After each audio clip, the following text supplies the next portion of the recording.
Hello and welcome to the Horse Race Politics podcasts.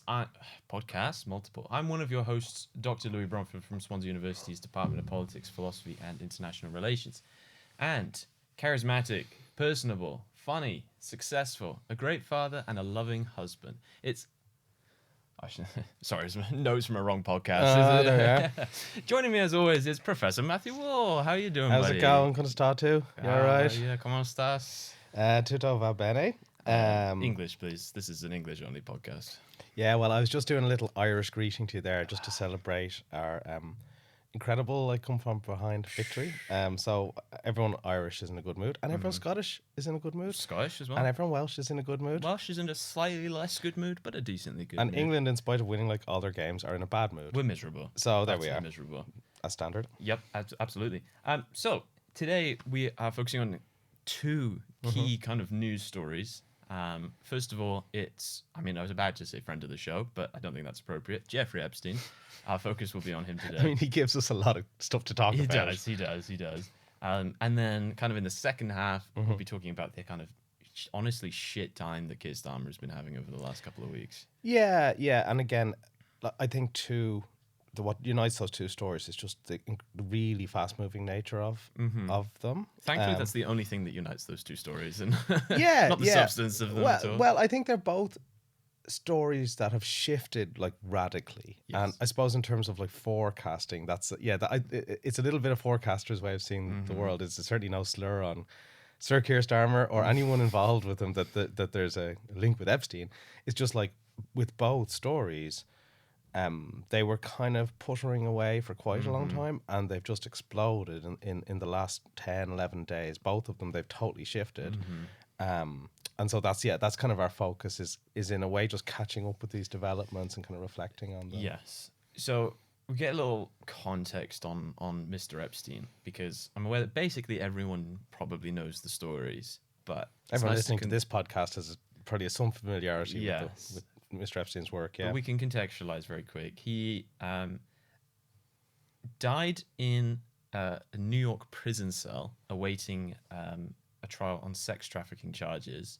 But there are a lot of shady aspects to the whole story. I think he effectively kicked the rumor mill into overdrive, I should say, that he would maybe rat out people in this elite cabal of successful individuals, of celebrities, of politicians, because the sex trafficking charges. And just to say, he had assiduously cultivated an incredible network of extremely powerful people, who have been ever since trying to distance themselves from acting him. very strangely.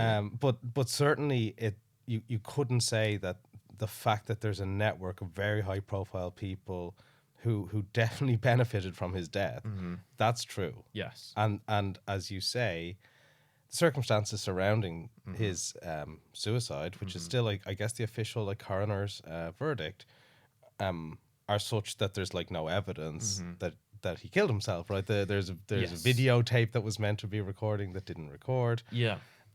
His prison cell was one of many in like a high security wing, and the only camera angle that they had was kind of, if you imagine like an L shape like this, Epstein's room's kind of like up here at the top of the cell, and the camera's kind of here.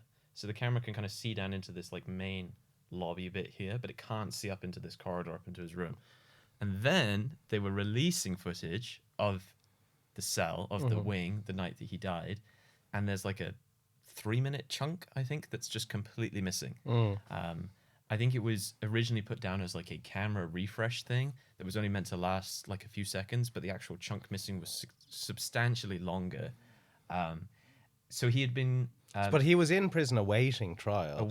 And this was the culmination of a fairly major like operation undertaken to bring him to bring this to bear. Correct. He had previously been convicted, hence the famous... soliciting prostitution from a minor. Hence the famous, like, Emily Maitlis line to our definitely friend of the show, Andrew Mountbatten Windsor. Not Prince no Andrew longer anymore. Prince.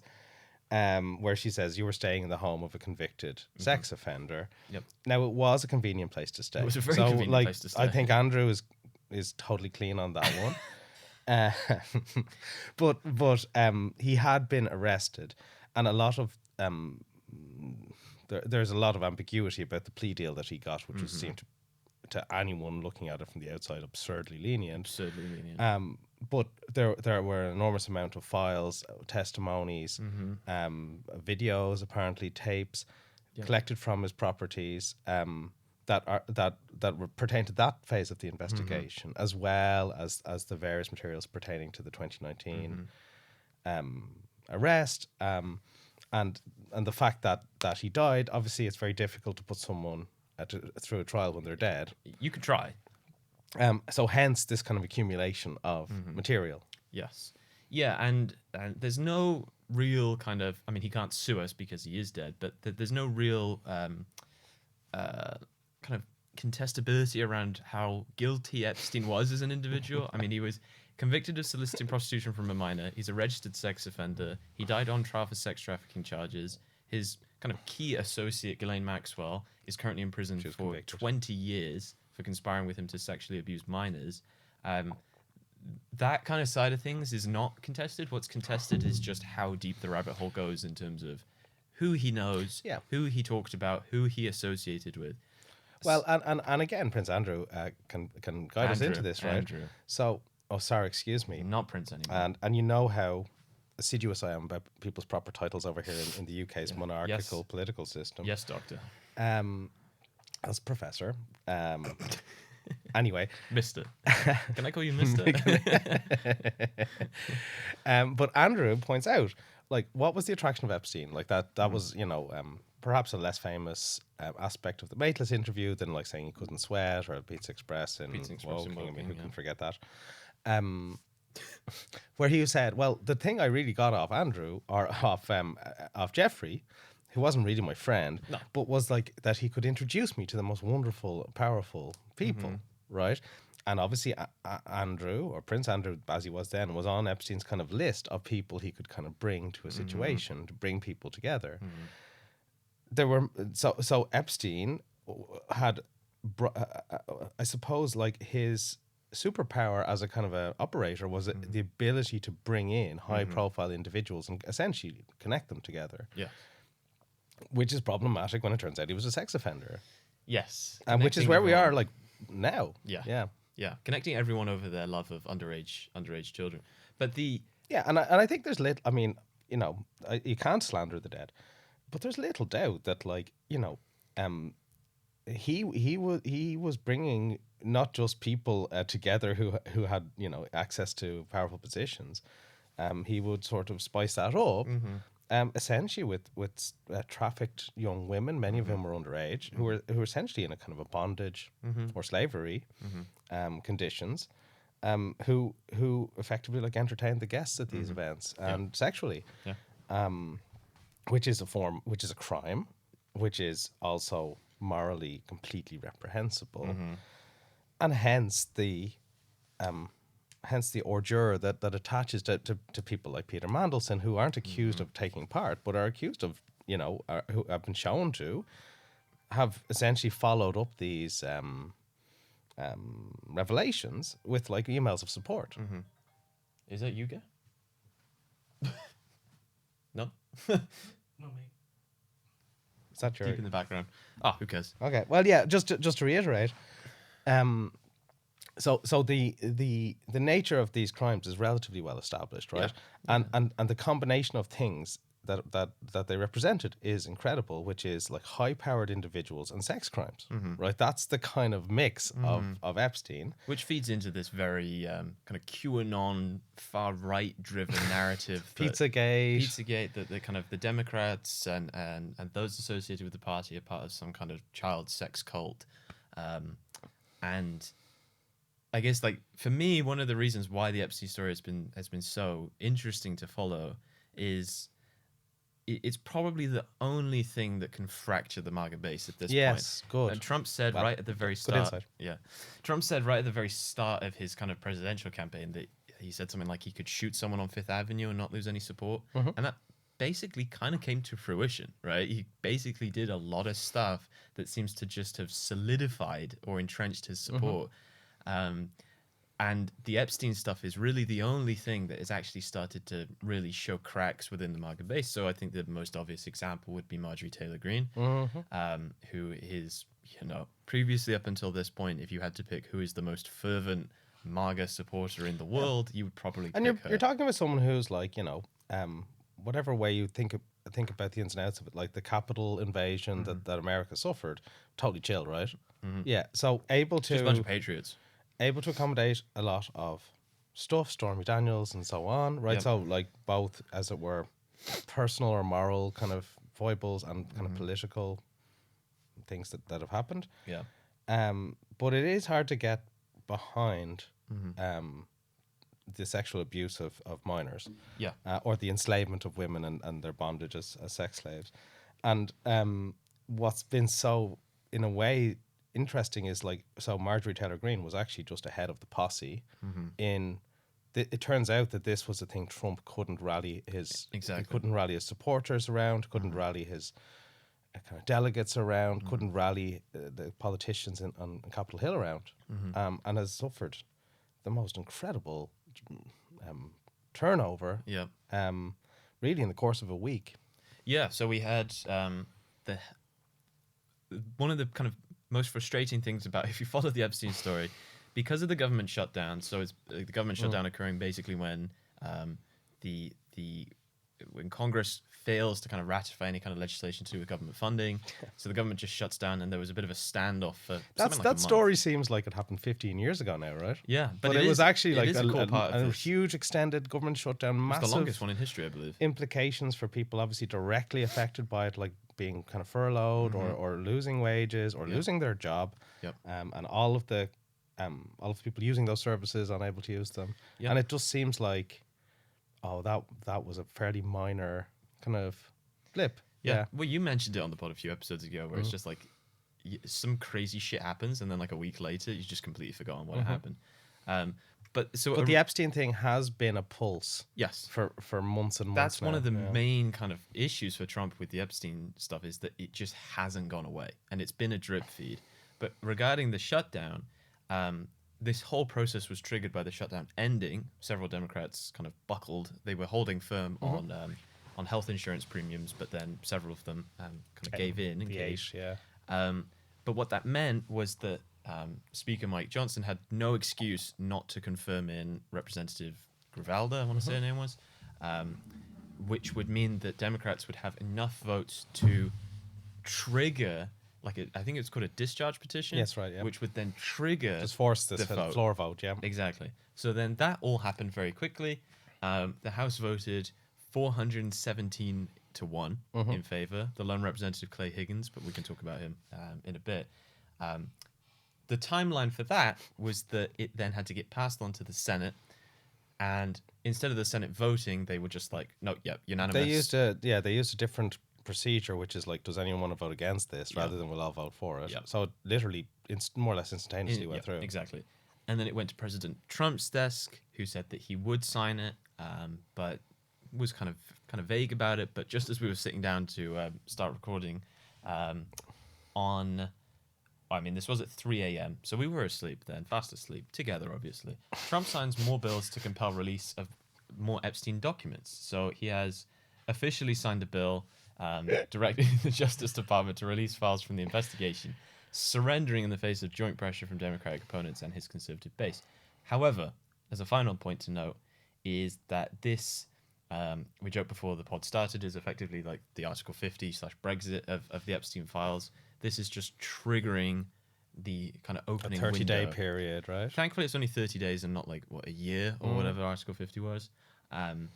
So the Justice Department... But also bear in mind, like, the context, the starting date, 2019, right?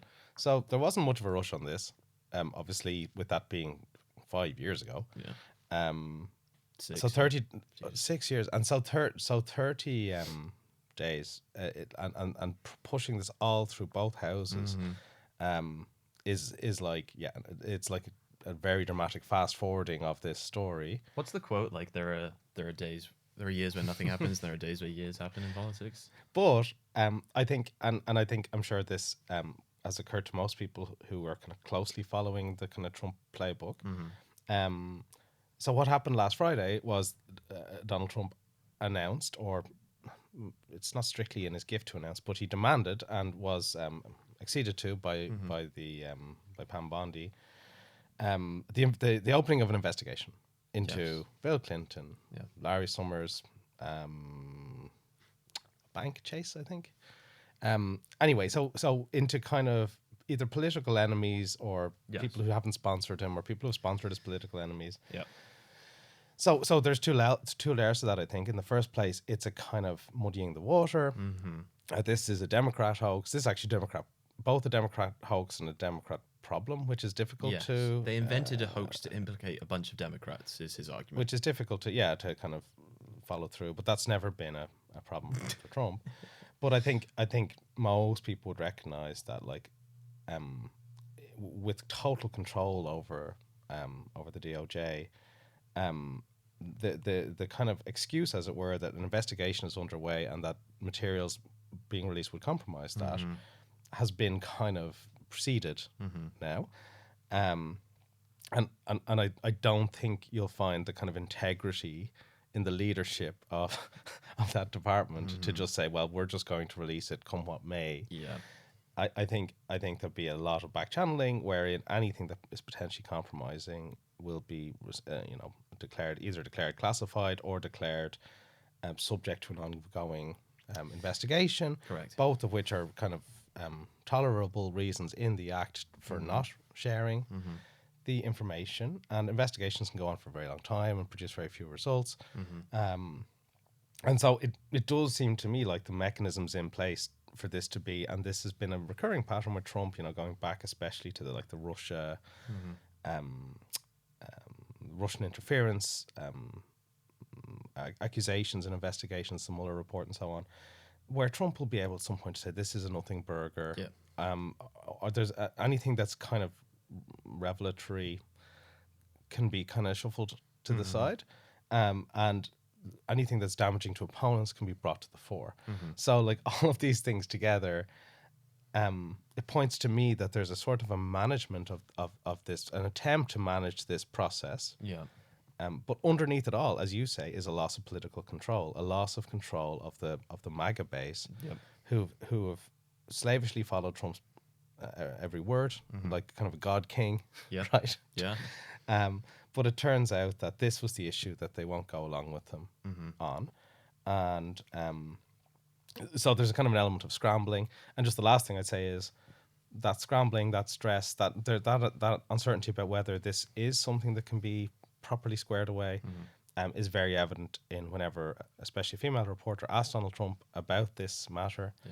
So on Air Force One, he told one female reporter, he didn't tell her, he said, "Quiet piggy," which is actually like in a guy who shocks you a lot, is still, for a president of America to say that to any human being, but to a reporter on, like, an accredited reporter. It's like something you hear from the 60s or something. If one of your kids said it in the schoolyard, I'd have no problem with the sort of clip around the ear, like, this isn't right. You don't say this to other people. But apparently you do if you're Donald Trump. And then a longer kind of rant against a reporter from ABC. So Trump was just like, literally like kind of groping Mohammed bin Salman. And I think the point he was trying to make was like, I'm able to shake your hand, whereas Biden just gave you a fist bump. But MBS didn't seem to kind of follow the crack, like, so he's just like nodding like I sure, whatever.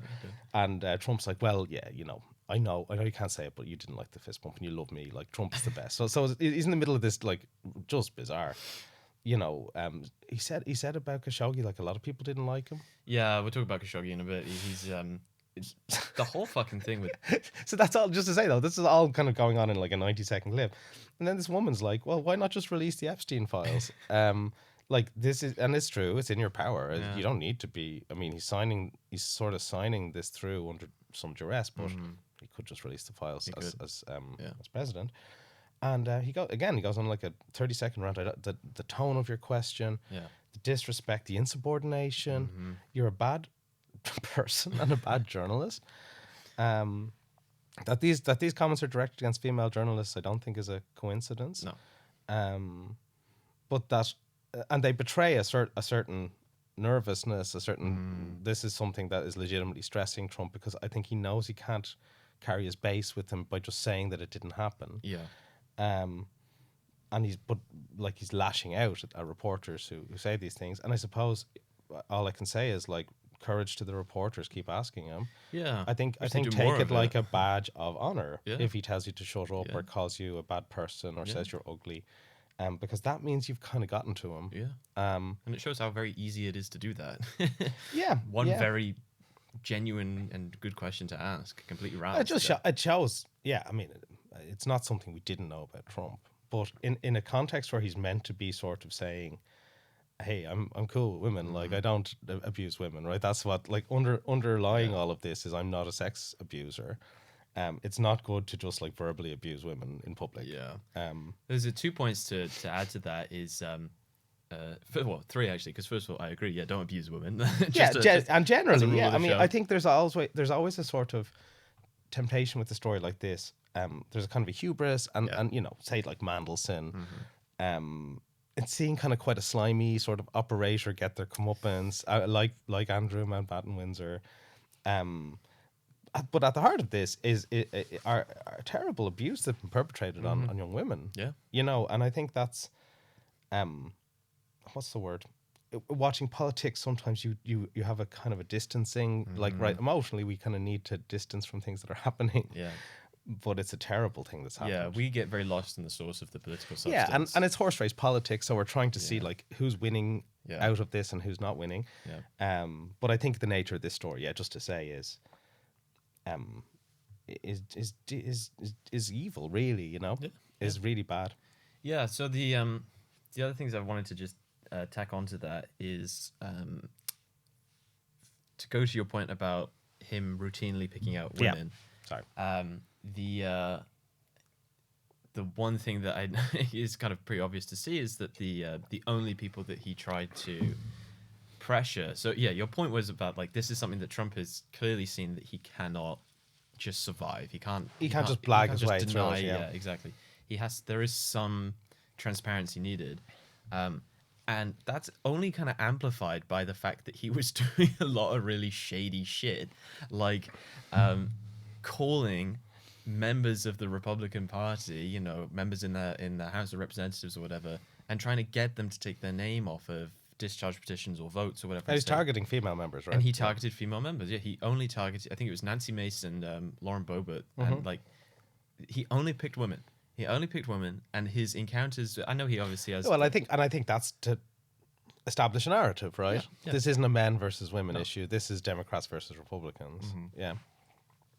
So the other thing, just to close out this, is... Oh, could I just say, though, I heard a good story, I think on the News Agents, which is Emily Maitlis's podcast, that I think it was Nancy Mace. Yeah. Trump had phoned her to try and do this kind of work, and apparently, like, she just left to go to voicemail. So it's bad when you're, like, US president and people are leaving you to go to voicemail. Yep. But yeah, it does speak to the fact that he was trying to kind of direct the ire towards them and get them to buckle, and then that buckling would be a sort of a rhetorical safe haven for him. Yes, exactly. Like, it's obvious enough what was happening. Yeah, yeah, and with Marjorie Taylor Greene as well. Like he, like, I'm sorry, but at the end of the day, Taylor Greene wasn't the only individual who was saying that she was going to vote this way before it even happened, and he went full, you know, fire and fury on her. Started giving her different nicknames, which he then had to explain. He started calling her Marjorie Traitor Brown, and then he had to put in brackets because things turn brown when they rust. I'm like, dude, you have to explain your jokes. It's a pretty bad joke. But just to say, on The Guardian, the department... I mean, he had something with the traitor. Marjorie Traitor, and then you just need to... something with G. Traitor Green. Yeah. You could just call him... It's not that hard. It's very easy, right? Put me in charge. He was so close. He was so close, man. So they'll have 30 days to turn over the documents, but the bill provides for some exceptions. Redactions of victims' identifying information or personal files, any depictions of child sexual abuse, releases, and this is probably the most important part in terms of Trump's political consequences, releases that would jeopardize active investigations or prosecutions and depictions of death or abuse. Now, how long have they been sitting on this? Exactly. And when did the active investigation start? Yeah. I mean, it is a very thin what's the word? It's a very thin veil. Like that, it's like a fig leaf that is mostly like, it's like a fig leaf from like Swansea winter, right, where it's mostly just twigs. It's as thin a veil as you can get this But investigation. it gives him something. It gives him some political coverage to hide things behind. But I mean, Well, like, it's the only reason he's signing today. exactly, Yeah. exactly. Just to finish out with a couple of Epstein quotes about Trump, just to let this kind of percolate in the audience's minds. Well, first of all, the last kind of big tranche of releases of emails, I think the New York Times did this like very sperm-looking graphic, which was quite strange, of the amount of times different people were mentioned by name in the release of the recent tranche of emails, and it was something like, you know, Clinton appears 100 times, or this other guy appears, I mean, Larry Summers appears 50 times, whatever. Trump's in here like 2,000 times. And Yeah. it's Although like, to be fair, a lot of the Trump references aren't exchanges between Trump and anyone No. else. They're about people him. are talking about Trump because Exactly. they're talking about. But in terms politics, of two things that Epstein did say about Trump, of course, he knew about the girls as he asked Ghislaine to stop, and he called Trump the dog that hasn't barked. Epstein emailed people about Trump regularly, usually derogatorily, and said, I have met some very bad people, none as bad as Trump, not one decent cell in his body. And I'm just going to throw it out there. If a guy convicted of, like, you know, soliciting sex from a minor was being charged for child solicitation crimes, was part of an I extensive mean, he did a cellular network. analysis here, which is pretty. You know, he Yep. probably took some core samples out of Trump and just couldn't find anything good. Yeah, There no, you go. exactly. Stem cells and all this shit. And yeah, if this is the type of guy who's saying you don't have a decent cell in your body, I'm very much. Although looking forward to I seeing think what the that files it say. is important to be fair, and it is fair to say that. I mean, that's hearsay by definition, Correct. right? Like that's not All of this is allegedly. admissible All of this is hearsay. evidence. Yep. And I mean, just in case, I suppose to the extent people are primed for these documents to come out, the fact that none of them have led to an investigation until now implies, to me at least, that there's not unlikely to be kind of smoking gun type evidence of direct involvement in abuse.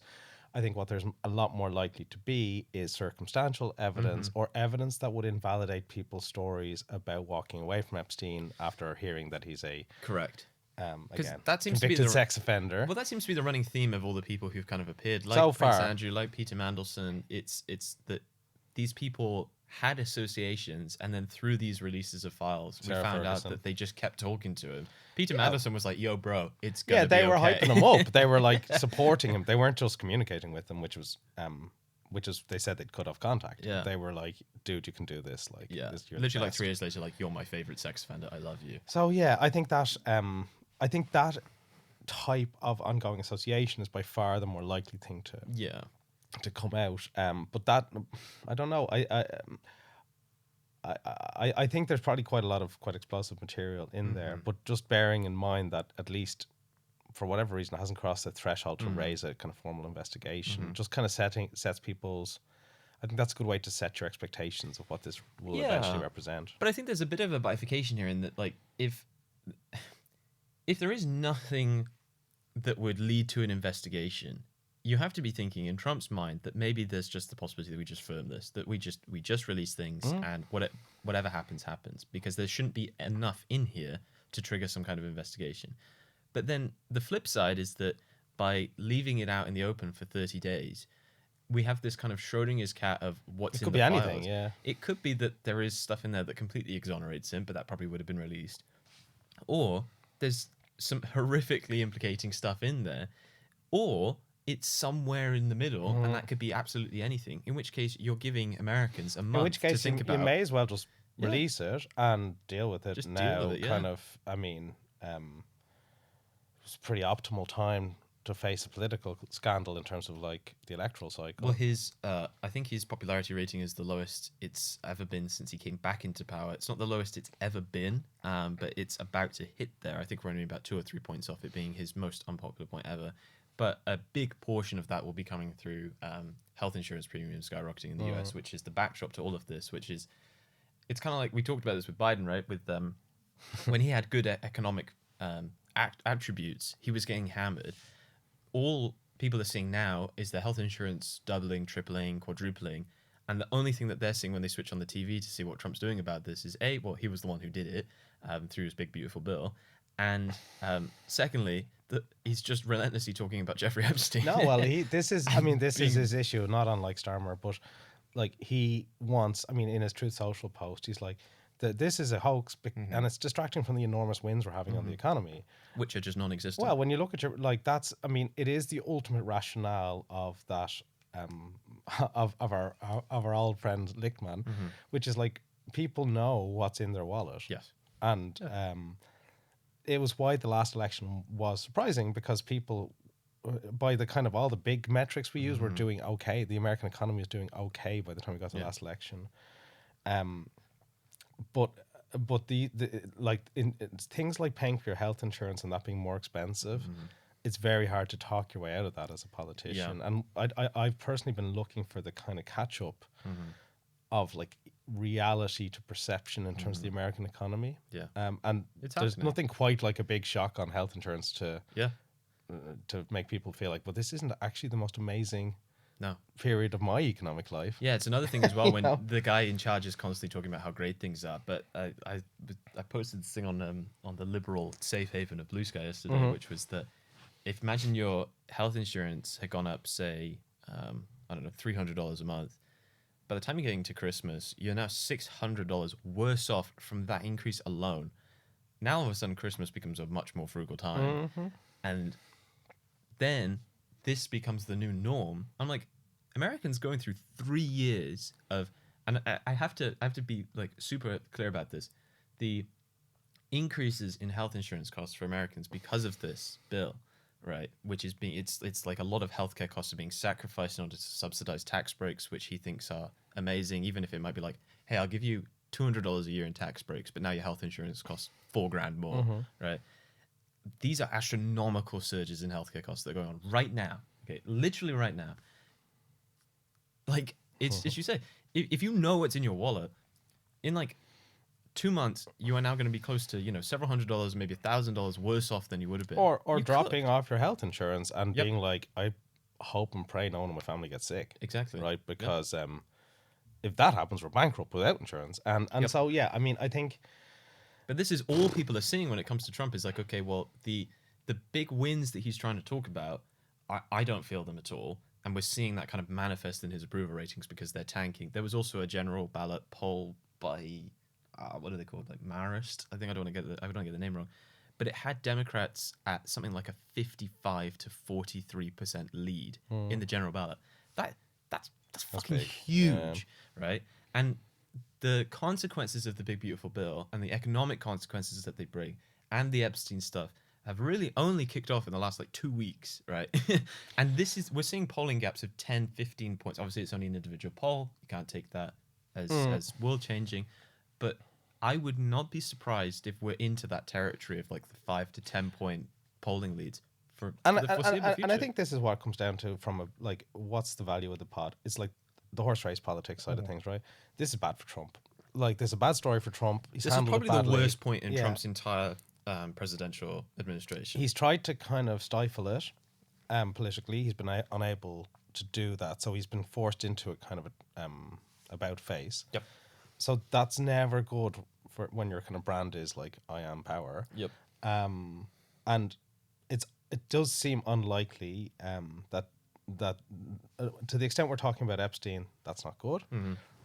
Pivoting back to the domestic economy is difficult because of the situation. Yep. And I think generally the kind of emphasis in the last few months of Trump on kind of international statesmanship, like that's not what MAGA is about, right? Yeah. So like America first isn't like, oh, I'm going to go over and try and solve the Ukraine, Middle East, you know. We're going to bomb Venezuelans. So this kind of foreign affairs adventurism, this kind of enhanced interest in international relations really from Trump, again, like doesn't play well. No. Doing arms deals for several $100 billion with the Saudis. Like, I'm sorry, there's such a disconnect between somebody who can't afford their health insurance versus looking on the TV and seeing Trump in his like tacky gold office shaking hands with with a bit But it's salmon, been, like. I mean, I think the polling points to, and I think there's a kind of an analysis pointing to, like, very obvious thing, like that Epstein is a kind of an exogenous story in some sense, right? That Trump has lost control of. Yes. That is like every time it comes up, it's damaging to him, and it's coming up a lot. And I mean, that's why this political kind of pressure has been brought to bear, and all his buddies have gotten out of the way, apart from our boy Clay Higgins. He's a true ride or die. That's the type of guy you want in a disaster, right there. And for someone like Trump, with whom most of his coalition in terms of the political elite have a very transactional relationship. Oh God, yeah. Loss of kind of dominance or power is problematic. So it's been, I think, in terms of the horse race, Trump's had a really difficult time. I would go on record and say that this is the worst time that he's had since becoming president in 2016. I don't think there's literally everything is against him right now. Even his health is super hoarse when he was when he's been in the last couple of days. He should get some supplements off RFK. I'm sure that'll some sort him. ivermectin or whatever, some horse dewormer. But yeah, so I think that's the. I mean, I suppose that we've explored the story out in a few angles, and it does seem like Trump is trying to engineer, Trump or his team are trying to engineer kind of a fudge, quite transparently.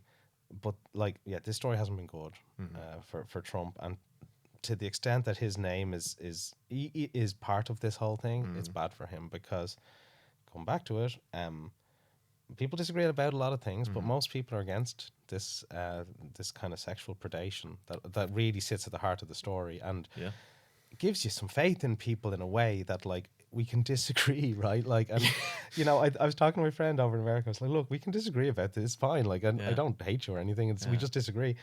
But I think if someone said to me, now, do you know what, Epstein was actually all right, I couldn't be friends with them anymore. Well, do you know what I mean? There's a difference between disagreeing about politics and disagreeing about child sexual abuse, and that's at the heart of this story. Like, what actually happened is so egregious. Yes. But did you see what Megyn Kelly was saying? She said 15 is different to 15 is not 8, basically. So he could have been way worse. He was just apparently Epstein was just into people who were in that, like, barely legal space, who looked a lot younger than they actually were. Like, well, there we are. What a defense. Was a good SNL quote. I'm sure she got, I mean, again, like, it's just interesting because consistently on the kind of right of politics, we've been seeing a kind of pattern of, like, breaking taboos, right? Like, oh, I can say stuff that I couldn't have said 10 years ago. It turns out you can't say that. You can say it, but you can't say it and have people be like, oh yeah, I see your point. Oh, shut up, woke lefties. Let me talk about 8-year-olds. Relativizing right? child sex abuse is madness. It's actually like it's the kind of thing Jordan Peterson wouldn't like, right? He'd call it it's a kind of post-structuralist, postmodernist insanity. But I'm sorry, Megan, what you said was, again, like, you know, you should suffer a bit for that kind of for uttering that uttering that publicly is not right. Yeah, Megyn Kelly, you get the and I don't think people agree, and I mean, Jesus, like, I'm glad people more or less lined up against child sex abuse. Yeah. In today's crazy world, that's one thing that I think would give you a bit more faith in democracy, right? Yeah. That's a message of hope. That's a message of hope. You're always looking for the message. I'm always looking for the message of hope. I think we're going to jump straight to the Great Craic and the sad sack. Yeah. Keir Starmer. No, sorry. Keir Starmer, we'll talk about you another week. Well, it comes up a little bit in my in my Great Craic. So my Great Craic, I only have one set of the Great Craic. I don't have any political Great Craic this week. I have gone for the Irish and Scottish national football teams for their amazing performances against Hungary and Denmark. If you haven't seen the highlights, watch them. If you don't care about football, watch them anyway, because it was amazing. I mean, literally, yeah. The whole population of Ireland is in a kind of recovery. Yes. From a physical hangover, but more like the shock of what happened was it was couldn't great. have been any more dramatic in either. It was great game. to see, and like again, sport is a wonderful thing. Yeah. Yes. Who's your Great Craic? So my Great Craic is Andy Burnham. Back again. Andy Burnham, who is every sort of week with this self-immolation of this Labour administration is looking like a better and better politician. A little bit like what like Dr. Trento was saying last week. Sometimes by just standing still, you can kind of look a lot better. So Burnham has faced this kind of structural issue. So there's a couple of things going on. So Labour has been essentially like eating itself because of the kind of factional nature of Labour. I'd say more like blasting their feet off with shotguns. Yeah. Like it's not been subtle. But if you know Labour people, which I do, I've lived in the UK for a long time, and I'm interested in politics. I'm not a member of any political party, just to be clear. Labour people on the right or centre hate Labour people on the left more than they hate the Tories, and vice versa, right? The hatred, the factional hatred in the Labour Party is a real thing. Yes. And I think Starmer's tactics in terms of saying one thing that people could have these ideas and then just systematically removing them or undermining them. Yeah. So we've made a lot of enemies internally in the Labour Party. And this incredible blunder that we talked about last week with Streeting has kind of opened this, is radically advanced discussions about his leadership credibility. Just a very quick aside, that was Downing Street themselves briefing out that Wes Streeting was making a charge for the leadership. Streeting vehemently denies this, had a good round of media appearances, which made him just look even better. But it implies like a deep factionalism between the Prime Minister and his own cabinet, that he's willing to kind of throw somebody under the bus. And pretty much there's to be fair, in the UK, there's some great Westminster coverage. So there's, like the New Statesman's coverage has been really good at this. People who are really like kind of embedded are saying that there's a pretty deep sense of like, we need to get rid of this lad, right? So Starmer, we were looking at his the betting odds for his tenure.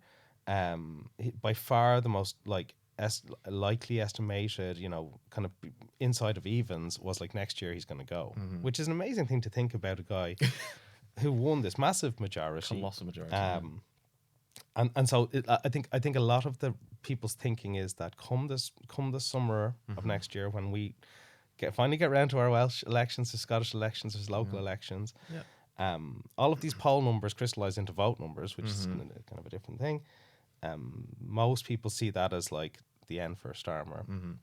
The Labour Party leadership rules and the rules about being like Prime Minister are such that like Andy Burnham, as it stands, has to become an MP. He's currently the mayor of Manchester. He's not an MP. And he's had a very generous... The reason he's kind of Great Craic is both that he's looking better and better as Starmer looks weaker and weaker, but also that Clive Lewis has literally just been like, I'll you can come and have my seat. Which, doesn't speak... I don't think it's a brilliant like political messaging to that, to the constituents in that seat, and I think we've been discussing like the Greens would have a really serious crack at that seat. I think if it was in a by-election. Taking Andy Burnham's scalp when he's trying to become the leader of the Labour Party, what would that do to the Labour Party? Because the only reason why he'd be running is for that leadership trajectory. But I think the mechanisms of like, so we've become so familiar with the Conservative Party confidence kind of process, 1922 committee and all this, the 22 committee letters and Jesus, the kind of arcania of it. And Labour have a system where that it used to be 10%, but now it's 20% of MPs can vote, can essentially initiate a leadership contest. So that'd be like 81 MPs. But stipulation is they need to have consolidated around a single candidate, right? So they can't just all be pissed off and want different replacements. So this was a change that was made to the kind of mechanisms of the Labour Party leadership selection, with a view to kind of being ready to be in power, and essentially this not happening. But there is a kind of very plausible path now for Burnham to if he takes Clive's generous offer, to get into Parliament in time for this impending May catastrophe, and kind of be there as the focal point for a kind of a new premiership, which he is very open about wanting to do. So it's been a good week for him, because it's been a bad week for Keir Starmer, and because he's had this kind of, I mean, it's very gentlemanly, but an amazing offer made to him to just come and take a seat. So he's my great crack, and just sad sack is the aforementioned Clay Higgins. Like, Clay so the Higgins. one lad who didn't get the memo, the one man who voted against the Epstein Transparency Act, I guess it's called. Yes, I believe so. So like this is his place in history. Has been established. His name will always be associated with being the guy who voted to block, the one guy in American government who said, no, I don't want to release these. I do have a quote from him. Oh, please. He said that it abandons 250 years of criminal justice procedure in America. As written, this bill reveals and injures thousands of innocent people, witnesses, people who provided alibis, family members, etc. This is what he wrote on X after casting his vote. So he was effectively arguing that there will be people who were not criminally kind of implicated by Epstein, but would be kind of have some kind of personal or political capital damaged by their role in this story being revealed. That they might have given a cover up for somebody else unwittingly or whatever. That was his general logic. It wasn't related to Epstein itself. It was to the surrounding. Yeah, I mean, I'm sure there's an argument to be made. It's just like, do you want to be making that argument when literally everyone else in Capitol Hill is making a different argument? Like, is this the hill to die on? Yeah. So that's just bad horse race politics. Like, that's very bad politics. Yeah. Like, if I'm Clay's advisor, I'm like, Clay, just what's wrong? abstain. If you really don't like this, just abstain. Yeah. But we don't really want to be talking about this. So he was the one man left standing, and in politics, being the one person left standing on the wrong side of the argument is not, especially when it's like child sex trafficking. That's a pretty rough side. As we've returned to. Yeah, I think it's not a good place to be politically. So I've 3 nominations very quickly. It's been a week of sad sex. It has been a week of sad sex. First of all, we've heard a lot of news that Nigel Farage was basically a massive racist asshole in his youth. Allegedly. This is all hearsay. Farage has vehemently denied this. I wouldn't say he's vehemently denied it. He called it a smear that was totally unfounded. There is some denial. It depends on what aspect of, like, this has been a kind of a rolling story for some time, as essentially I think The Guardian is the lead media outlet that is kind of talking to people who went to school with him. So he said different things at different times, including denial, but also like, oh, you know, politics was crazy back then. A lot of people were saying crazy things. There you go. Now, the accusation in the paper is that he'd sidle up to people and say Hitler was right. Yeah. Right. So that's not like, what's the word? That's not normal. No. That's not just sort of saying a bad word or using an inappropriate phrase. Yes. Like, he was making gas noises and saying gas them. Yes, gas them right. all. So this was a guy who was, as far as these allegations go, was obsessed with fascism. Right? Could be our next prime minister. Speak very carefully. This is not someone, I mean, like, at least when I went to school, I'm not that much younger than Farage. People weren't doing that. That wasn't a thing that would happen. Yeah. Right? Yeah. So it's not like, I don't know, he was playing football and he hurt someone tackling them in the yard. He was walking up to people. Out of my way he would say, you know, use the German Jude as a kind of way of intimidating Jewish students. These are all, these are sensational accusations, but they seem set to kind of dissipate somehow. Yeah. Like many of the accusations. It could be like an Epstein light version, which is like a drip feed of people constantly coming out of the woodwork to say this guy was. It does seem to be quite well corroborated by multiple witnesses who went to school with him. Yeah. But it's all allegedly. These are all. We're just reporting what was being reported. My other nominations, sticking with reform, is a man called Tom Pickup, who is a reform councillor suspended over membership in a WhatsApp group that featured many extreme posts talking about how Starmer needs a effing bullet, to keep it PG, calling for a mass Islam genocide in the group chat. And I was reading into it a little bit more. Since May, 1 in 18 reform councillors have been suspended, expelled, or resigned, and Pickup was suspended by the party itself as well. So well done, guys. He was the 43rd to be suspended or quit this year alone. But my big nomination for the sad sack would be Jamal Khashoggi, who is the journalist who is allegedly, I don't know, it was confirmed, but I'll say allegedly anyway, killed by the Saudis. The reason why I bring him up is because, again, as we were talking earlier about Trump kind of getting angry at journalists, he was visited by Mohammed bin Salman, the Crown Prince of Saudi Arabia, They were in the Oval Office. Kind of cuddled a bit. Yeah, it was a very intimate affair, and it was kind of it's reported, let's say, that the execution, the assassination of Khashoggi. We really need Luca here for this. It's pretty gruesome. It was horrendous. So he was ambushed and strangled by a 15-member squad of Saudi operatives and was then dismembered and disposed of in a way that was never publicly released. And so this was back in 2018. So this is a fair long time ago. However, the New York Times reported that the murder was premeditated and that some members of the Saudi hit team were closely connected to Mohammed bin Salman, who's as I said, the Crown Prince of Saudi Arabia. So then the journalists were kind of, starting to ask some questions, and Trump basically described Khashoggi as a controversial man, wasn't really well liked, and apparently that justifies being murdered and turns out and dismembered. being disliked is so what does that mean for Trump? For dismemberment. But thankfully, the pivot to the Great Craic would be that Trump kind of smoothed over the whole thing, just basically trivialized this assassination, and then signed an arms deal with Saudi Arabia worth about £107 billion as part of a $600 billion investment deal, Saudi Arabia being the largest buyer of US arms. So really, what better way to celebrate an assassination like buying F-35 jets from the US? So there are winners and losers to that story. I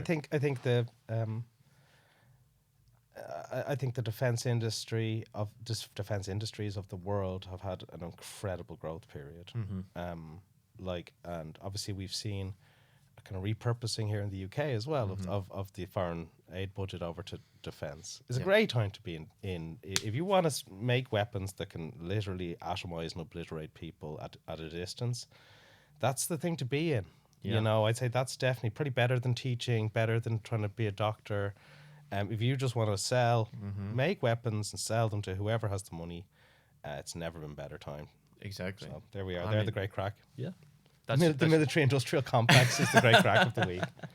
I think they're always the Great Craic. They seem to be making a lot of money all the time. They've been having a good run, yeah. Yeah. Amazing. Thank you very much. Jack and Bauer. And sadly, we're not here next week. No. We are off in France. So we will not be, there'll be no pod episode next week, but we'll be back in 2 weeks, hopefully with some special guests. I think probably some stuff will have happened in between that we can talk about. So thanks very much. Awesome. See you next week, guys. Bye. Bye.